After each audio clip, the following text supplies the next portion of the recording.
It's sad that so many people who on the surface support the Second Amendment and our right to self-defense are so ready to grant the anti-self-defense zealots their premises and to make excuses for them.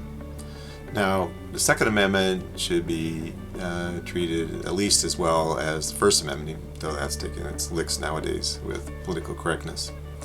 But too many politicians and individuals in society who would support the First Amendment and be outraged if individual states or cities or counties were to place different restrictions or prohibitions on First Amendment issues, see no problem with allowing those cities, counties, states from placing restrictions on the Second Amendment. They're both equally ludicrous. Something that is a right, a natural right, from my existence as a human being, is not subject to restriction from anybody else as long as I'm being peaceful. Now, imagine if we treated the First Amendment as these idiots do in regard to the Second Amendment. Now, some of the things, you wouldn't be able to carry a book across state lines, for example. It might be limits in some states on how many books you could buy, how big the big books could be, how heavy they might be, how long they might be.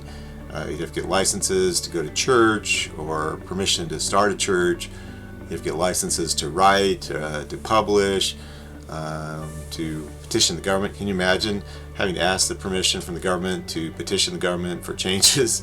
Yeah, that would go really well.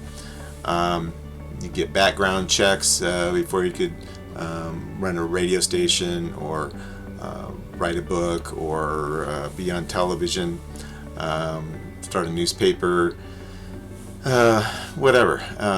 Whether it's speaking or writing, publishing, attending, organizing a religion, petitioning the government, etc., people would be appalled and find it abhorrent if we had the same kind of mishmash of restrictions on our First Amendment protected rights as there are for the Second Amendment rights of self-defense that are protected by the Constitution. Well, these people are freaking idiots. What they need to do is be consistent and recognize right is a right. Politicians need to put their foot down. National government would not settle for letting individual cities, counties, or states to place restrictions on the Fourth Amendment, for example, or the First Amendment, or anything of that nature. Definitely not prohibitions against publishing newspapers or buying them or things of that nature. It's no more legitimate to have those kinds of laws for the Second Amendment. It needs to end now and end before we go any farther down this ludicrous path. But don't get me started.